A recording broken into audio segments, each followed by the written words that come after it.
O meu coração andava muito angustiado, eu chorava muito, eu estava muito triste com muitas coisas que aconteciam comigo dentro da minha igreja e eu não conseguia compreender muitas coisas.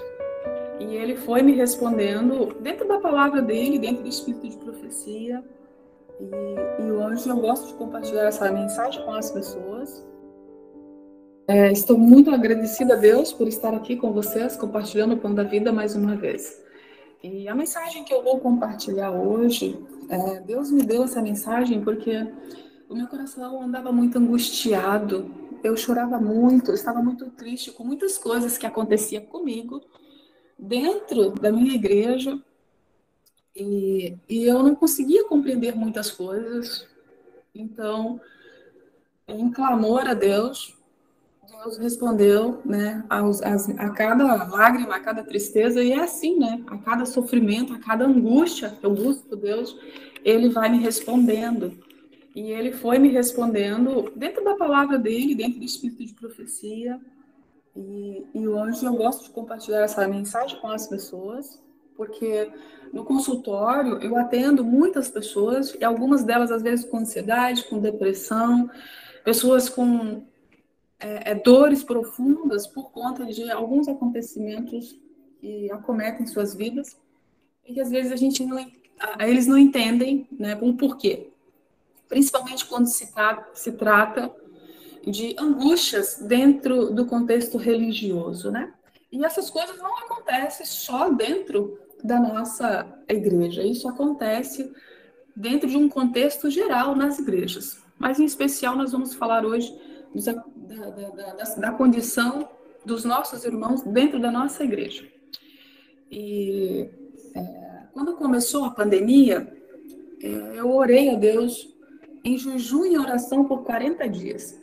O meu pedido para Deus naqueles dias de jejum e oração era, primeiro, que Ele não deixasse nenhum dos meus familiares descer a sepultura sem ter os seus nomes escritos no livro da vida. Não deixasse a Covid abater ninguém. E 3 pessoas da minha família, todos obesos e extremamente inflamados, foram para o hospital, foram para a UTI e de lá saíram com vida. E hoje alguns deles recebem estudo bíblico. E nesse tempo também de jejum e oração, Deus me deu é, esse sermão, né? Que eu digo que é um sermão, ele não é bem uma palestra, é um sermão. E outros, mais 4 sermão, e 2 deles eu irei compartilhar ainda no sábado e no domingo, aqui. Então, hoje o nosso tema, Verdade Presente, né? Ele vai falar sobre sacudidura. É um dos temas que eu nunca vi sendo pregado dentro da nossa igreja. E é um dos temas muito importantes que nos ajuda a compreender o exato momento em que nós estamos vivendo e coisas que ainda vai acontecer no futuro e que estão acontecendo nesse momento entre nós, tá bom? E para começarmos, eu sempre gosto de fazer mais uma oração, né? E eu quero, nesse momento, fazer mais uma oração para nós darmos início. Tá joia? Vamos orar. Pai de amor, eu sei, Senhor, que assim como o Senhor trouxe conforto e respostas para as minhas angústias, com todas as informações que o Senhor me deu através dos ensinos que será transmitido hoje, eu sei e creio que esses ensinos podem trazer conforto para muitas pessoas também. E não só conforto, mas também um alerta para cada um de nós, para que estejamos bem atentos, né, a tudo aquilo que acontece ao nosso redor e que acontece conosco. Que o nosso foco maior seja Jesus e que nosso objetivo maior seja os cuidados para conosco, para que possamos estar sempre fazendo a tua vontade, amando a ti e amando a todos aqueles que estão ao nosso redor. Esse é o nosso pedido aqui nessa manhã, que o Senhor derrame do Santo Espírito sobre nós nesse momento, para que possamos compreender todas as tuas vontades, segundo, né, o teu querer para cada um de nós. Esteja conosco nessa manhã, nós choramos no nome de Jesus. Amém. Então, podemos dar início aí? Sim, né? Então, o tema que nós vamos lá falar hoje é sobre sacudidura. E pode soltar, irmão, o próximo, né? O próximo slide aí para todos.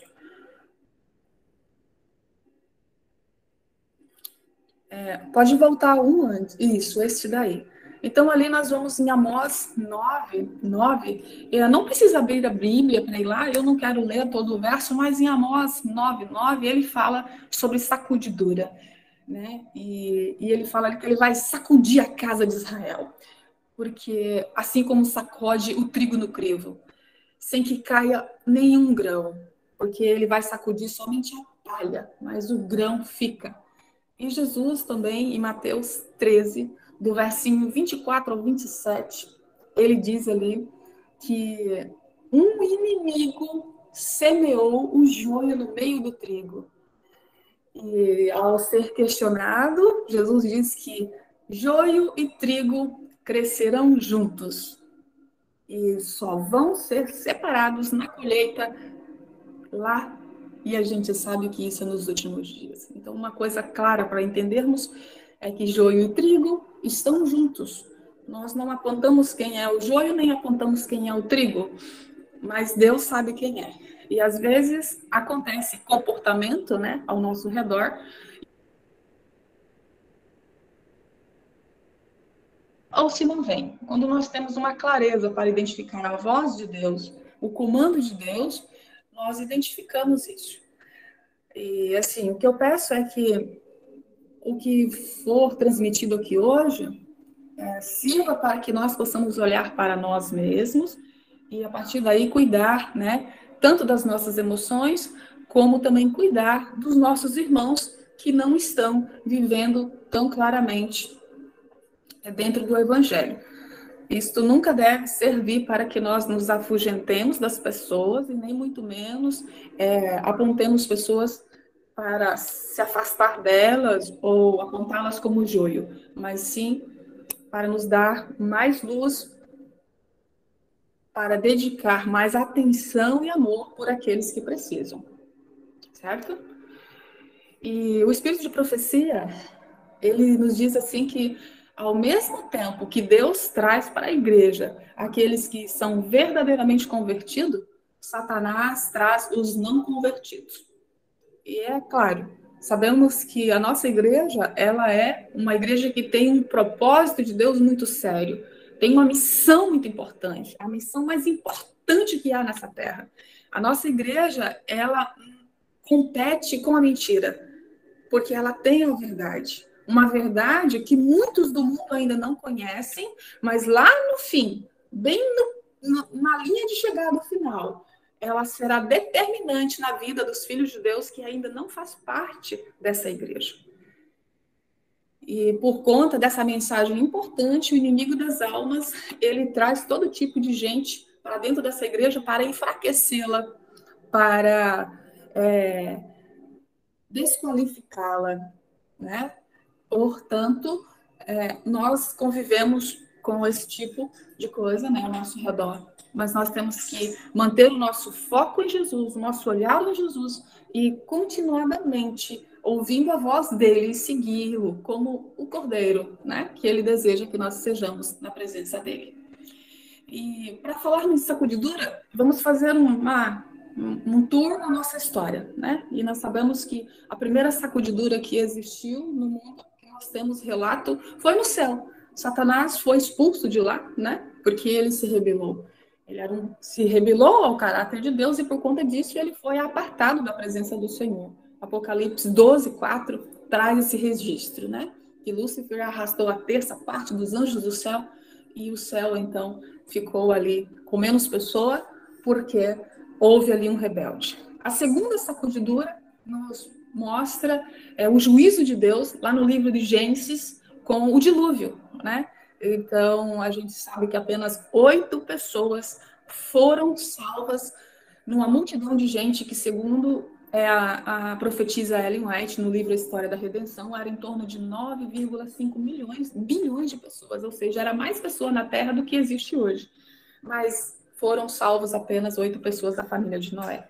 A terceira sacudidura está registrada em Gênesis 19, que vem ali a destruição de Sodoma e Gomorra, onde somente Ló e suas filhas se salvaram.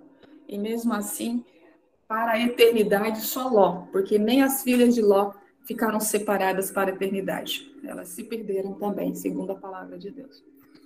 E a quarta sacudidura, a gente vê em Números, né? Quando uma multidão foi levada para o deserto, mas dessa multidão, só 2 pessoas se salvaram para a Canaã terrestre, que foi Josué e Caleb. E aí, voltando para a nossa história já, né? O povo de Deus na Terra, a gente entende aqui, pode passar para o próximo slide, já foi, né? Então, a gente entende aqui que a primeira grande sacudidura dentro da nossa igreja, ela aconteceu lá no comecinho, no ano de 1844, quando, cumprindo Apocalipse 10, do 8 a 11, né? Ali que muitos, como diz o Apocalipse 8 a 11, que alguém iria devorar a palavra de Deus, que na boca ela seria doce como mel, mas no estômago amarga, né?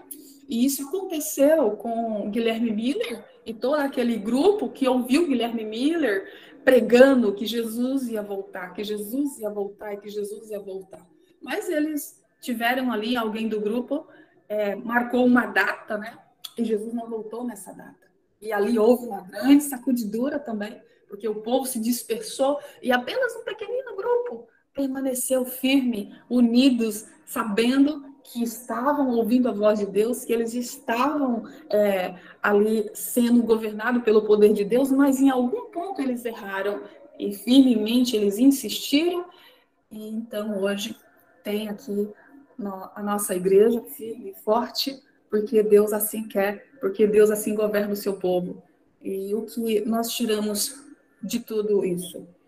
Que lição nós tomamos aí? Nós tomamos a lição de que a maioria não tem a razão. Quem tem a razão é sempre a minoria. E isso deve nos servir de alerta, né? Que a minoria é aqueles que têm a razão. A maioria, elas estão ouvindo outra voz. Elas não estão ouvindo a voz de Deus. Do grande desapontamento de 1844, então nós estamos desde lá, então, passando por sacudiduras. E o livro de 1 Coríntios 10, 12 dá aquela alerta para nós, né? 1 Coríntios 10, 12, ele diz assim: aquele que está em pé, veja que não caia, porque nós estamos em tempo de sacudidura. Todos os dias das nossas vidas nós estamos enfrentando esse problema. E Testemunhos Celestes, volume 2, página 547, diz assim, que nós estamos em tempo de sacudidura, tempo em que cada coisa que pode ser sacudida, sacudir-se-á. E Jesus, ou o Senhor, não desculpará os que conhecem a verdade e não a obedecem os seus mandamentos por palavras e ações. E isto é sério, né? Não adianta ficarmos na presença do Senhor apenas dizendo Senhor, Senhor, Senhor, se nós não estivermos em ação, em harmonia com tudo aquilo que Ele pede. Então, além de nós estarmos na presença dEle, buscando a Ele, nós temos que estar também nas ações, né? Nas ações de tudo aquilo que Ele pede para nós.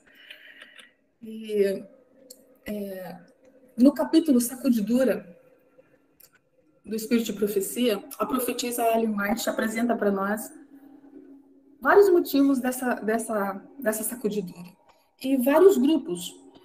É apresentado para nós 6 grupos de pessoas que estão entre nós hoje, mas que não permanecerão. Todos eles serão tirados, serão levados. Porque não estão entregando o coração verdadeiramente. Não estão vivendo por ações. Estão vivendo apenas pelas palavras. Mas as ações estão faltando. E essas pessoas, elas serão tiradas do meio de nós. E o Espírito de Profecia mostra que Ellen White, ela pergunta ao anjo, quando ela vê uma grande sacudidura no povo de Deus, uma tremenda sacudidura, e ela pergunta ao anjo, por quê?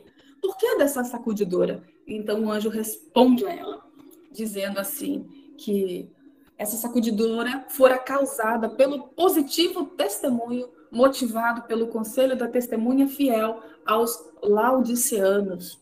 E o testemunho da testemunha fiel não foi atendido nem pela metade. E a gente sabe que o testemunho de Jesus para nós, ele está, né, em toda a Bíblia, e principalmente no espírito de profecia. E o próximo slide nos ajuda a compreender ali.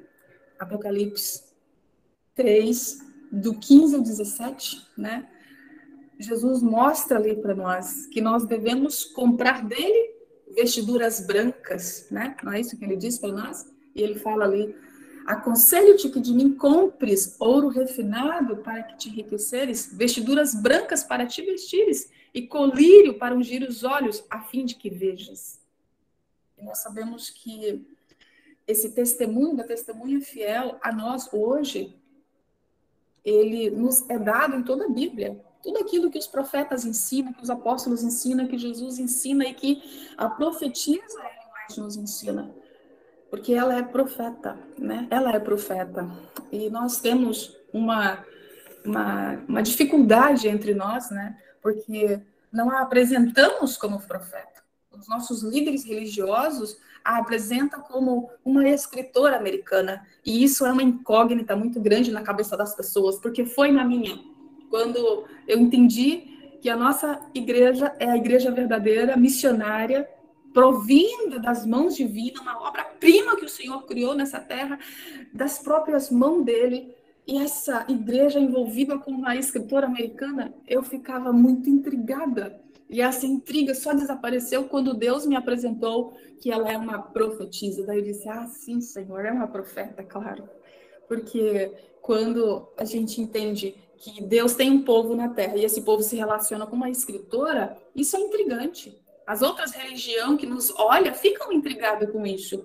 Mas se nós a apresentássemos como profetisa, metade dessa intriga seria resolvida. Porque eles entendem o que é uma profeta. Agora, eles não entendem como que uma religião se relaciona com uma escritora.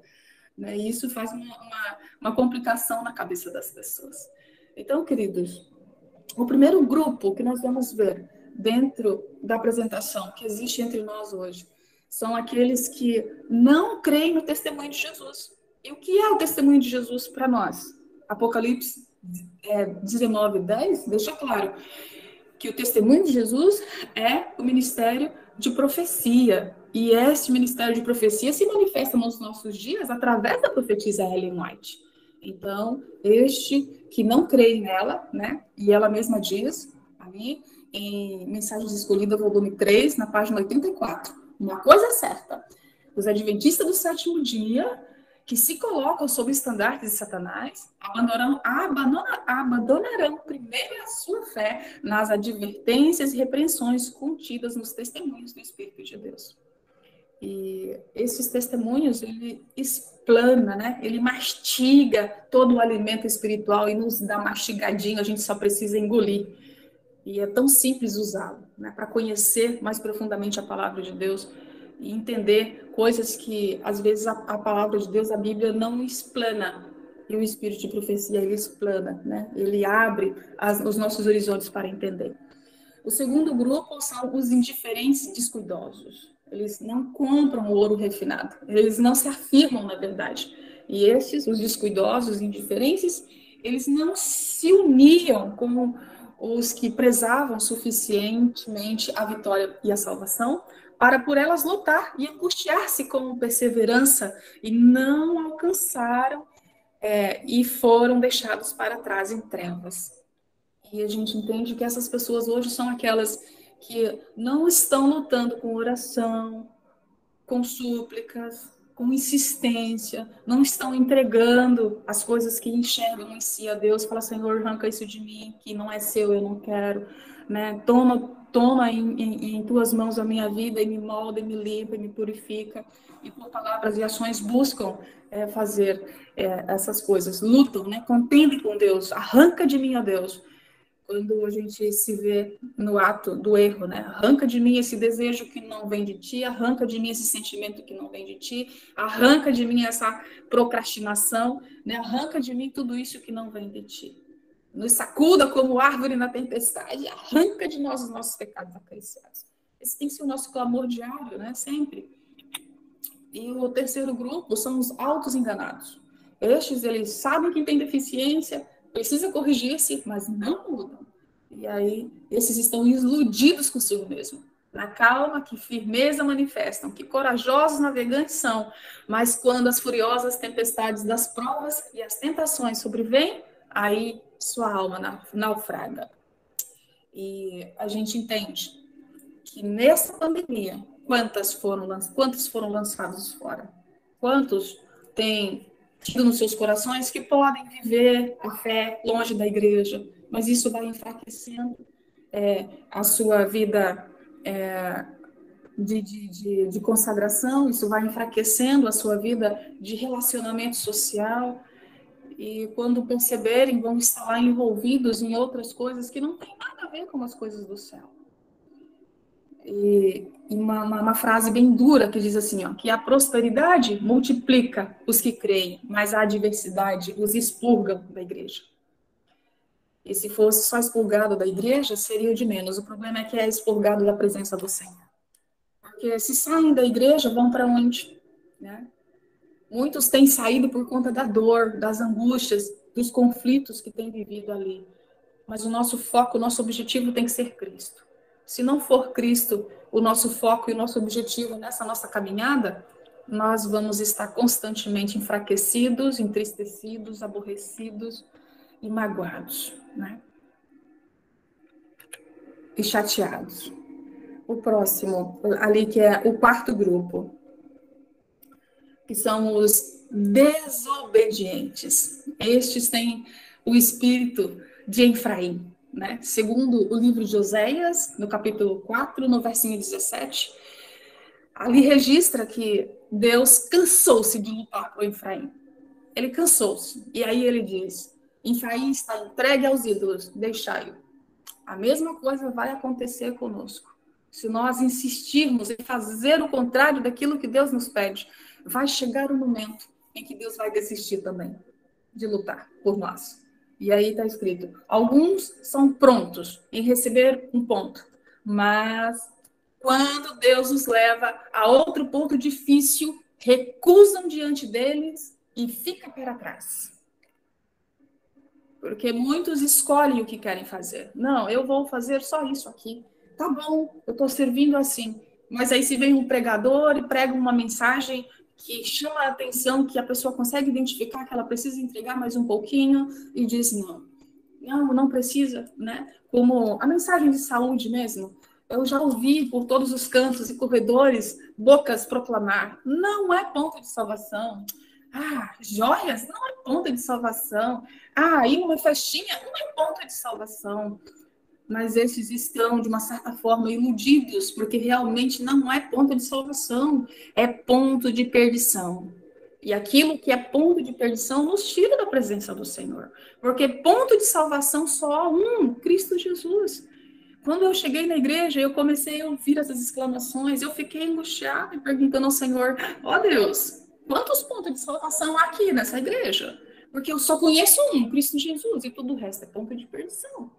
Porque a palavra de Deus deixa claro, os glutões não entram no reino dos céus. A alimentação é um ponto de perdição. As coisas do mundo nos tornam inimigo de Deus. A palavra de Deus fala isso, né? A Bíblia Sagrada. E as pessoas se unem às coisas do mundo e ficam dizendo isso não é ponto de salvação. Estamos vivendo aqui há 2000 anos depois do derramamento do Espírito Santo nas nossas vidas, na vida da humanidade. E muitos brigam e reclamam porque querem viver lá na época de Moisés, ou antes, né, que ainda quer tomar um bolinho de álcool, quer usar uma maquiagem forte, quer usar a roupa que gosta, quer usar um brinco, enfim. A psicologia, ela explica que quando a pessoa faz uma tatuagem na pele, quando usa um brinco, quando põe uma maquiagem forte, põe uma roupa chamativa, essa pessoa, ela está chamando a atenção para si. Ela está chamando os olhares do mundo para si. Mas nós, cristãos, temos que chamar o olhar do mundo para nós ou para o caráter de Deus? Temos que pensar nisso e temos que levar isso para os irmãos que estão necessitando desse entendimento, né? E uma outra passagem que diz assim, ao aproximar-se a tempestade, uma classe numerosa que tem professado fé na mensagem do terceiro anjo, e não foram santificados pela obediência à verdade, hão de passar para a fileira dos adversários, porque não estão firmes na verdade, estão cambaleando, e é preciso que haja mudança, né?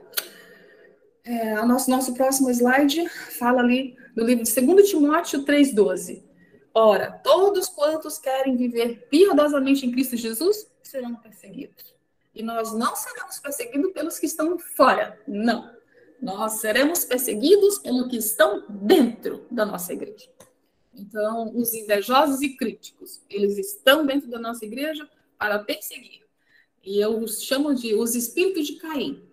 Estes professam crer na verdade, mas nutrem sentimentos secretos de insatisfação contra os que levam as cargas deste trabalho, ou seja, aqueles que se sacrificam, que se santificam e levam a sério aquilo que Deus pede, esses têm dentro dos corações de Caim, ali eles estão sendo vítimas, né, de sentimentos secretos, de insatisfação. E esses prontamente receberão, apreciarão e farão circular boatos sem qualquer fundamento de verdade para destruir a influência desses que estão empenhados no trabalho. E eles são chamados de ciumentos e descobridores de falta, que praticam o mal e serão sacudidos para fora. E hoje nós vemos um movimento forte entre nós de apontar o outro como extremado, legalista, né? Ou dizer que não é ponto de salvação e tantas outras coisas. E quando nós olhamos para isso, são apenas aqueles que não querem viver a verdade. Se eles não quisessem viver a mensagem, tudo bem. Tudo bem. Ah, você não quer. Tudo bem, Deus respeita nós também. Mas o problema não é isso, né? O problema é que, além de não quererem viver a mensagem, eles ainda perseguem os que vivem a mensagem. E isso é algo sério. E aí está um ponto em que eu sofri muito. Porque quando eu cheguei na igreja, Jesus havia me transformado lá fora. Jesus me transformou na Babilônia. Quando eu supliquei enferma o que eu precisava fazer, o que eu estava fazendo de errado, o que me impedia de derramar um milagre. E ele me pediu, seja uma naturalista vegetariana e não é para comer mais carne. E isso me levou a abandonar todas as coisas industrializadas e de origem animal, e eu tive cura. Então veio aí a minha primeira transformação. E depois disso, não parei de falar com Deus. E Deus mudou a minha vestimenta. Deus me fez enxergar que a minha vestimenta, ela destruía o meu caráter, ela não era representada, ela não representava Jesus, ela representava o mundo. E eu me lembro de andando na rua, numa manhã, e eu havia saído de casa, logo depois que eu havia lido na Bíblia, que passou alguém e reconheceram como povo de Deus. E eu perguntei ao Senhor, como pode, Senhor, alguém reconhecer o seu povo só olhando de longe? Como que é isso? Eu não entendo, né? Porque eu havia lido na Bíblia que veio alguém e aí reconheceu como povo de Deus e viu de longe. E eu saí na rua naquela manhã e eu vi de longe uma pessoa muito bem vestida, uma mulher alta, e ela estava bem vestida, com um vestido lá embaixo, e eu olhei e disse, nossa, uma evangélica. E quando eu falei uma evangélica, aí o Espírito Santo respondeu, uma filha de Deus, bem vestida. Eu olhei para aquela mulher e meus olhos cravaram nela, e ela estava linda, muito bem vestida, muito diferente do mundo. E eu olhei à minha volta e vi pessoas com roupas que não eram agradáveis de se olhar, porque a palavra de Deus que ela fala que a lavícia é um pecado.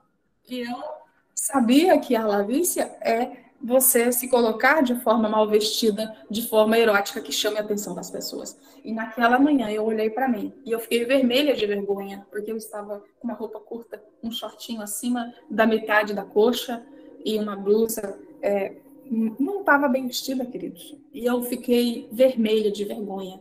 E eu falei, Senhor, me perdoa.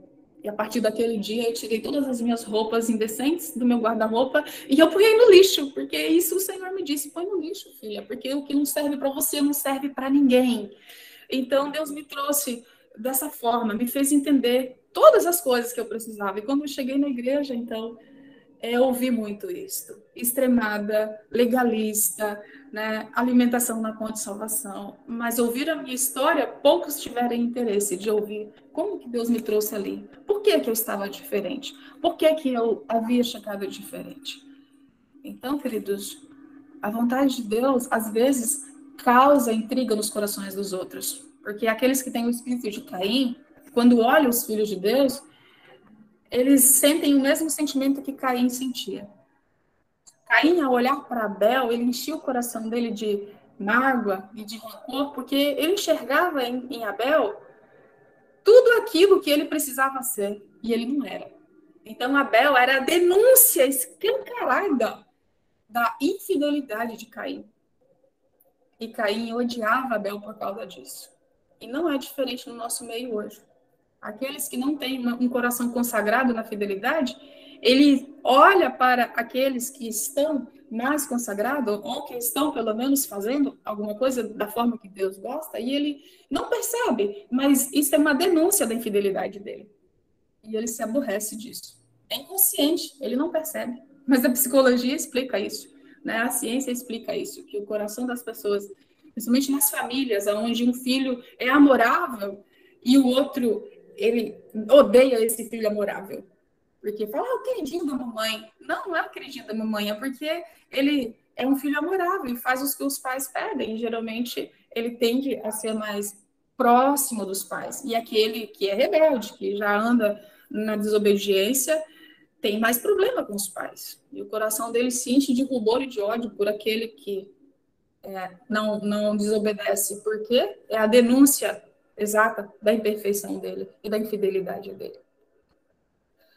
Enfim, queridos, vamos passar para o próximo ali. O sexto grupo, que são os estudantes superficiais do Evangelho. 1 Timóteo 4,1 diz que muitos se apartarão da fé por dar ouvidos aos ensinos de demônios. E não é diferente no nosso povo, no nosso meio. E a palavra diz assim, que ao vir a sacudidura pela introdução de falsas teorias, esses leitores superficiais, não ancorados em parte alguma, são como areia movediças, escorregam para qualquer posição, para agradar as tendências e seus sentimentos de amargura. E assim é.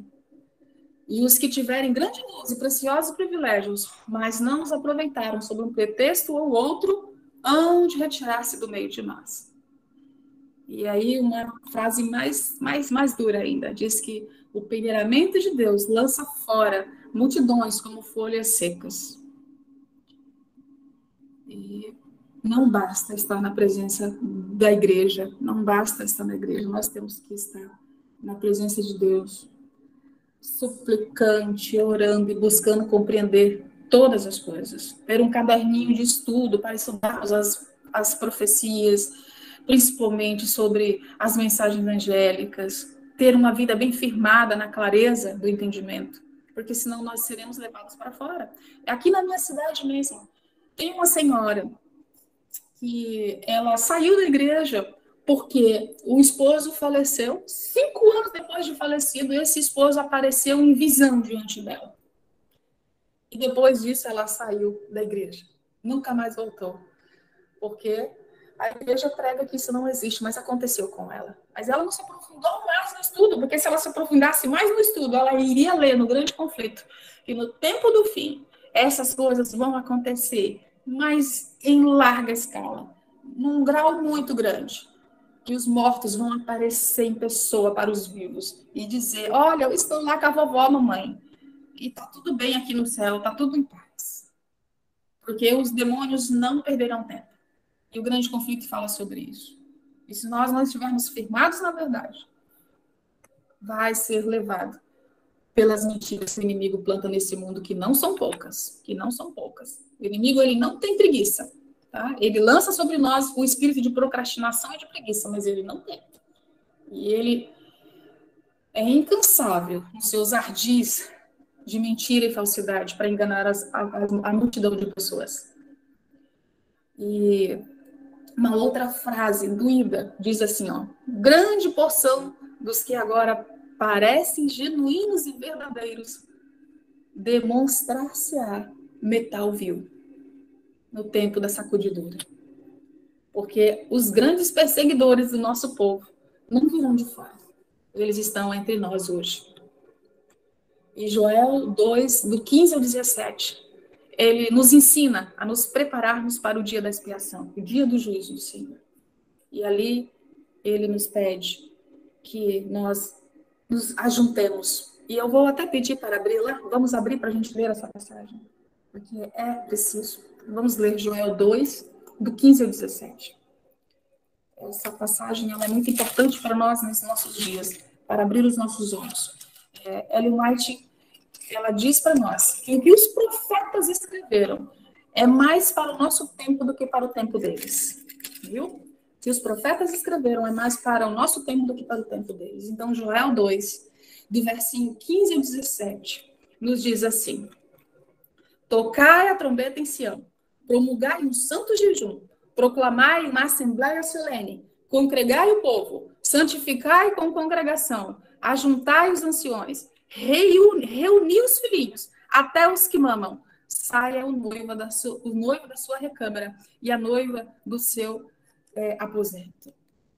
E chorem os sacerdotes, ministros do Senhor, entre o pórtico e o altar, e orem clamando: poupa o teu povo, ó Deus, e não entregues a tua herança ao opróbrio, para que as nações façam escárnio dele, porque hão de dizer entre os povos: onde está o teu Deus? E estes escritos são para nós. Nós seremos escarnecidos. Nós seremos perseguidos. E só vamos vencer esses escárnios, essas perseguições e as tentações pelo poder de Deus. Se o poder de Deus não estiver em nós, nós vamos afugentar-nos da presença do Senhor e vamos corrermos para a Babilônia a fim de não sofrer. E a gente sabe que o conflito final é o conflito entre o mandamento de Deus e os mandamentos de homens. E nesse tempo, o ouro será separado da escória na igreja. Imagina quando lançar sobre nós em grupos maiores do que já lançam, porque já lançam, né? Que nós somos extremados, legalistas, que nós seguimos uma escritora americana e ouvimos essa mulher, né? E isso será lançado mais e mais coisas. Imagina quando nos apontarem como a escória do mundo, os culpados das misérias desse mundo. Imagina você sair na rua e ser chamado culpada da miséria do mundo, culpada da minha desgraça, alguém te apontando assim na rua. Você vai ter que estar bem preparada com o poder do Espírito Santo para suportar isso. E o próximo aqui, Sofonias 2. Sofonias 2, ele fala sobre o decreto dominical. Ele deixa claro ali sobre o decreto dominical, Sofonias 2, do versinho 1 ao 3. Também vamos ler essa passagem. Essa passagem, ela nos mostra que diante do dia do Senhor terá um decreto. E nós sabemos que é o decreto dominical. E está às portas. E Sofonias 2 nos diz assim: concentra-te e examina-te, ó nação, que não tens pudor, antes que saia o decreto, pois o dia se vai como palha, ou como praganda. Antes que venha sobre ti o furor da ira do Senhor. Sim, antes que venha sobre ti o dia da ira do Senhor. Buscai o Senhor, vós todos os mansos da terra, que cumpres o seu juízo. Buscai a justiça, buscai a mansidão. Porventura, lograreis esconder-vos do dia da ira do Senhor. Aqui, Deus está nos pedindo: busque o Senhor agora. Busque a justiça do Senhor. Busque a mansidão do Senhor. Porque no dia do Senhor, poderá acontecer de não termos, né, a presença do Senhor na nossa vida. E nós sabemos que nós seremos escarnecidos, insultados, ameaçados, cuspidos, e viveremos como Jesus. Jesus muitas vezes não podia adentrar nas cidades, porque se adentrasse ali, ele era perseguido. E nós viveremos a mesma situação nos dias que se seguem. E o Espírito de Profecia nos diz assim: não vai longe o tempo em que a prova sobrevirá sobre toda a alma. A marca da besta nos será recomendada com insistência. E os que passo a passo cedem às exigências do mundo e se sujeitam a costumes mundanos, não acharão difícil submeter-se aos poderes dominantes, de preferência ao expor, ao escárnio, ao insulto, às ameaças, a prisões e morte. Então, queridos, por que precisamos buscar o poder do derramamento do Espírito Santo na nossa vida hoje?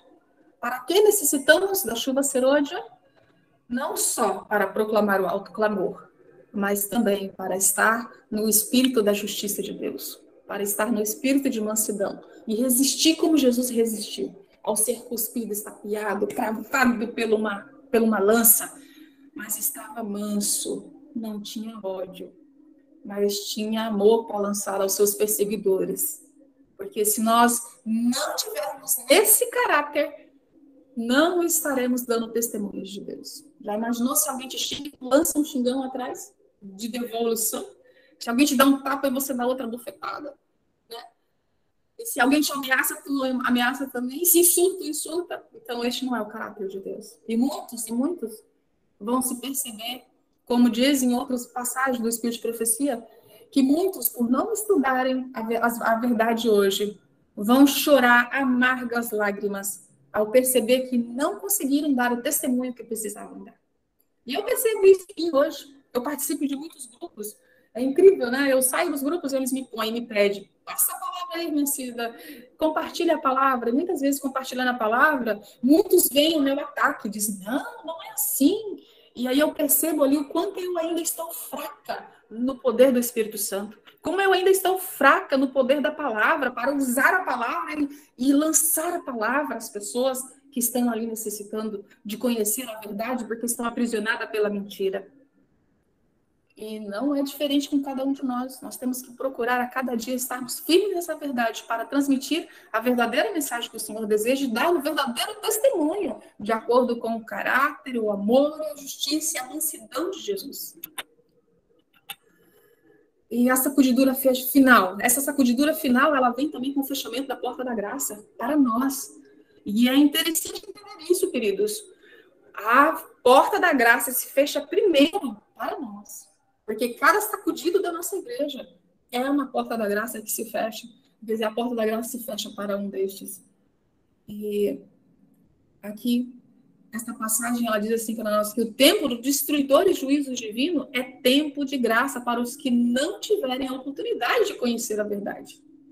Ao passo, já lá no vermelho embaixo, tá bom? Ao passo que a porta já se fecha para os que não quiseram entrar.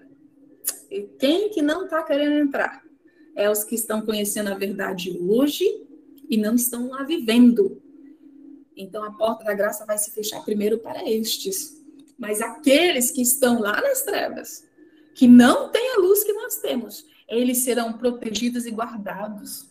Né? E aí está dizendo assim, ó, em pretinho aí, ó, o Senhor para eles olhará com amor, com mover-se-lhão, com o coração compassivo. O seu braço está estendido para os salvar, porque eles estão nas trevas. Mas aqueles que estão dentro da luz hoje, rejeitando a luz, estes estão com o coração de Efraim, estão entregues aos seus ídolos, e os anjos do Senhor receberão ordem, deixai-os. Sério isso, muito sério, muito sério. E a conclusão, querido, de tudo isso? A conclusão que nós entendemos é que arma-se uma tempestade diante de nós. E essa tempestade, ela vai nos forçar e nos provar ao máximo. E a palavra diz assim, que o fundamento espiritual de cada um será provado ao máximo. Então, a orientação de Deus para nós. Construi para a eternidade. Construi com lágrimas. Construi com orações provindas do coração. Faça como Joel diz lá, rasga o coração, né? E chore, clame pelo poder do alto. E chore, clame para a libertação dos pecados acariciados. E chore, clame para o derramamento da chuva serôdia nas nossas vidas, porque vamos precisar dela. E aí, uma das frases que eu gosto muito de usar, para encher o seu coração de alegria e saber que Deus está por nós e quer que nós estejamos muito acima do que estamos hoje. E aí, a Espírito de Profecia diz assim, ó, que os homens devem melhorar continuadamente, que eles podem ser esclarecidos pela ciência, enobrecidos pela virtude de Jesus e progredir em dignidade mental e moral, de todas as formas. E diz assim, ó, que os que satisfazem em todos os pontos e resistem a toda prova e vencem, seja qual for o preço, esses atenderão ao conselho da testemunha verdadeira e receberão a chuva serôdia, estando assim aptos para a transladação. E eu creio que é isso que cada um de nós que estamos aqui queremos, não é verdade? Nós não estamos aqui nessa madrugada apenas porque é um capricho, mas nós estamos buscando o poder de Deus. Nós estamos buscando viver isso verdadeiramente. E amanhã nós vamos falar sobre isso, né? Vamos falar sobre isso. Porque necessitamos, porque precisamos de Deus. Porque Deus tem uma obra grandiosa a cumprir nessa terra. Nós, como servos fiéis dele, temos que estar em harmonia a tudo aquilo que ele nos pede, para que nenhum empecilho seja lançado sobre nós e que o Espírito Santo seja derramado rico e poderosamente sobre cada um de nós. Então, queridos, eu encerro isso aqui hoje fazendo um clamor. Que ninguém passe o seu dia sem lançar-se em clamor e oração ao Senhor, suplicando purificação, suplicando Espírito Santo, suplicando melhoras em todas as áreas da vida. Que ninguém passe. Esse é meu clamor. E jejum e oração, e coração contrito, suplicante ao Senhor, e estudo da palavra, o choro e com lágrima, para que estejamos cada dia mais aptos na seara do Senhor e mais prontos para dizer: eis-me aqui, ó Deus, envia-me a mim, porque estou aqui de pé, né? Como um soldado firme de Jesus, conforme ele deseja que estejamos para essa batalha. Amém? Oremos. Pai de amor, obrigada, Senhor, porque nessa manhã nós podemos aprender mais sobre nós, sobre a nossa igreja e sobre os teus planos para cada um de nós. E sabemos que os passos são apressados e que estas coisas sobrevirão sobre nós, e muito em breve, porque tudo ao nosso redor nos revela que os acontecimentos estão se cumprindo e que todas essas coisas logo sobrevirão sobre nós. Então, nessa manhã aqui, nós entregamos as nossas vidas em tuas mãos como oferta viva a ti, ó Deus, para te servir. Aceita o nosso coração e purifica-nos, limpa os nossos olhos, limpa a nossa mente, transforma o nosso coração e os torna semelhante ao teu, Senhor. Enche-nos de ti até transbordarmos.